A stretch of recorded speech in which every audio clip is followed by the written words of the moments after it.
Hello everyone, come with me with building this inspired habitat for the sun bears by Burger Zoo. So let's get into it.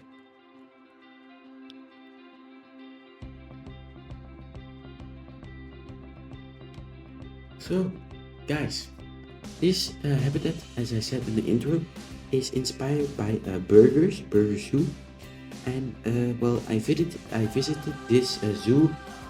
I think it was 2 years ago when I was on vacation in of course the Netherlands, and I went to the burgers. But the thing is, in burgers they have their ecosystems. So I think they have a mangrove, a sea thing, like a ocean, and then they also have a desert, and then they have they have their biomes. I think the Rimbu is another one, and they have all those different ecosystems, and it's a very nice zoo. I think it's one of the best zoos in the, well, of course, Netherlands and also in Europe. But yeah, when I visited this zoo, well, this sun bear habitat kind of caught my eye because it was in the entrance of the Rimbu, and the thing was, the indoor of the sun bears, they had like a little swing, and they were kind of they were walking on mulch. So that's what I inspired. That's the inspiration of this build, because there is a very detailed indoor, and outside is kind of curved like a entrance to a area. But that's the inspiration I took. So you can see that the sun bear, the name comes from their spot on their neck, and people say it looks like a sun. I don't really see it, but that's where the name comes from. So yeah, that's why. And the sun bears are the smallest bear, in the bear family, but they have a really long tongue that they can use to lick honey, because they really like honey. And that's what they use their tongue for. And also they have a really strong sense of smell.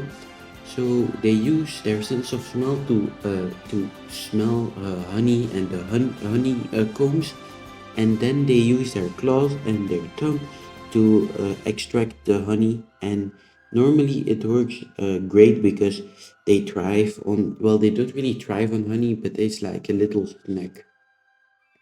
So that's why they're built like a little small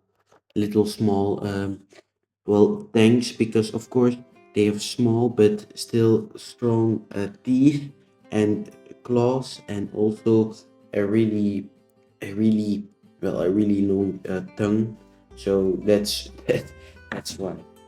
But yeah, they also live in the in Southeast Asia, and they live in Malaysia.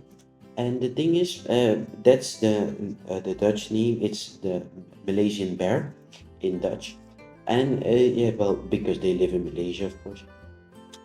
But their biome is of course shrinking because of deforestation and other human activities. But that's really sad, because, well, of course, in the wild, they spend their time in the trees, sometimes on the ground, but they can climb really good. And of course, for the honey, normally bees go in trees or in rock formations to start their hive, or to make their home actually. So that's why it's really sad to see. Of course, it's sad for every species that their habitat is getting smaller and smaller by humans. So it's kind of weird, because the thing is, we claimed the whole world for us, and Well, we're now coming to the point that it gets to us because, of course, of the. Well, now people are saying yes. The the climate is heating up, and the icebergs are melting. That's why the sea level is raising. But of course, we don't even do it for the animals. The climate change, but because we're still focused on ourselves. Because why are we so afraid for the ice? And that is because people say, yeah, the ice, the polar bears and those animals, but we still are thinking about ourselves because we just don't want the sea level to raise, because all of the big cities are well, they are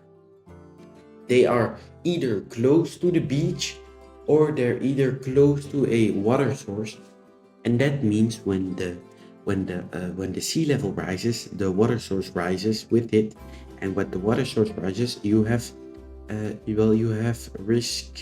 Well, you can risk overflowing and your city getting underwater. So people say, yes, the polar bear, the ice is melting, the polar bear doesn't have that.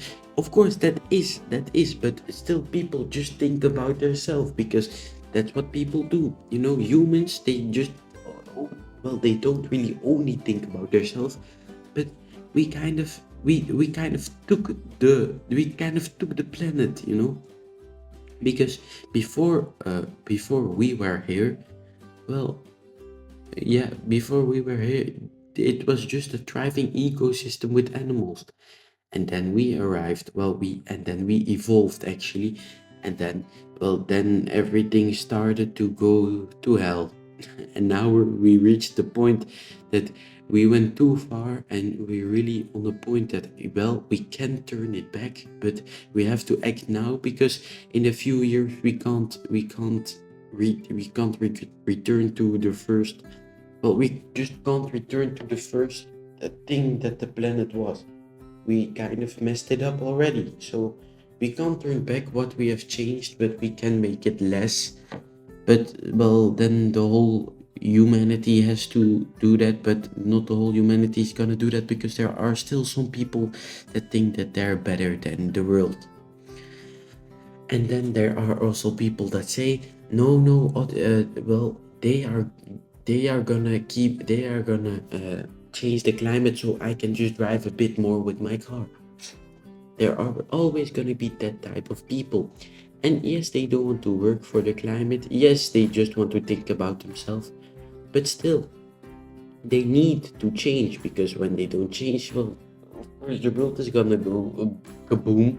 Well, the sun is gonna go kaboom, and we are gone. And then they are gone also, but they didn't help, but we helped. But yeah, of course, the world is gone because they didn't help.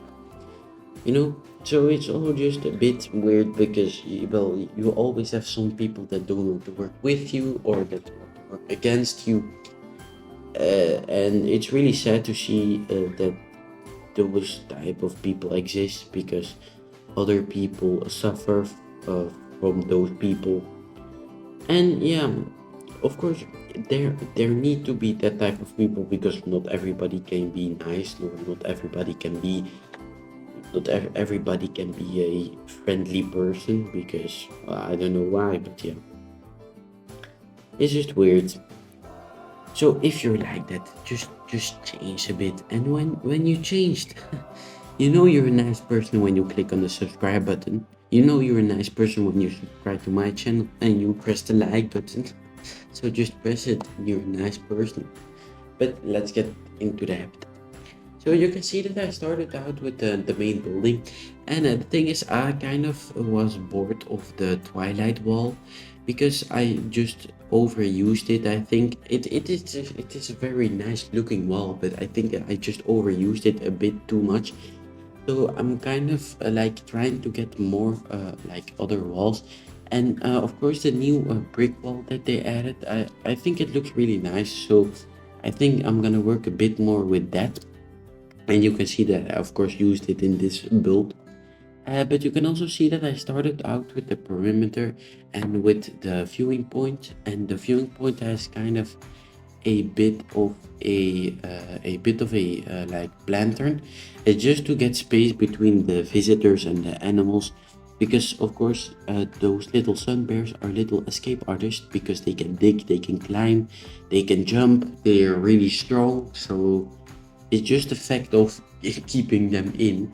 So that's why you can see that I was kind of making this overhang fence. And yeah, well, I think, and I also added, well, you can see that I also added some electric wire, and that should keep them in. Well, I hope that should keep them in, because in burgers they use like those kind of metal plates, so their habitat is kind of, well, they don't walk on metal plates, but they have a metal plate, then their ground, and then they also have electric wire and well, those overhangs, and that should keep them in because they can't dig out and they can't climb over. And well, those are kind of the bigger threats that you should look at, because a lot of people just think that animals can climb out, but of course animals can also jump out and animals can also dig out. And well, that is not really that nice for a zoo, that your animal escapes. So it's just a fact of it's just a well, it's just the fact of making a very good and nicely protected habitat that also looks nice and that also can kind of recreate their natural habitat, and just, well, and then the animals can just live out their natural status and live how they live in the wild. And that's also what a lot of zoos want. They just want their animals to be happy, and that they can do natural behavior. And that's why a lot of zoos are not, well, a lot of zoos are against like dolphins and orcas and polar bears, because these animals of course need they, in the nature they have a lot of space and a lot of free roam abilities. So it's kind of hard to get a habitat that the animals can move in freely, and that the animals can be happy, and yeah, and of course present natural behaviors. And that's where the unnatural behavior comes in, with like elephants or really intelligent animals, because they do the same movements over and over, and it doesn't really look that pleasant to look at. And when you know what it is, it just gets worse, because you don't want to see an animal that does that, because that means that either they've been mistreated, or they just don't know what to do. There's too less to do, and that's why well, zoos have enrichment, or it's just a sign of their background, or it's just that with the age, and they have done everything that they have that they can do in their habitat, and they're just running out of things to do, so they just do the same movement over and over. And that's what you can see with elephants a lot, because of course elephants are sometimes from circuses, or sometimes they just done everything in their habitat, or all the things that I just named, because those are really intelligent animals. And of course, when you don't have a lot of enrichment, when you don't have things to do, they go for those repetitive behaviors. And that's where in my language the word ijsberen comes from, because ijsberen is actually ijsbeer is polar bear in my language. And the thing is, when you see polar bears in zoos, in old zoos, they didn't really have a lot of space, a lot of roaming space, so they just went up and down and up and down in the same motion the whole day.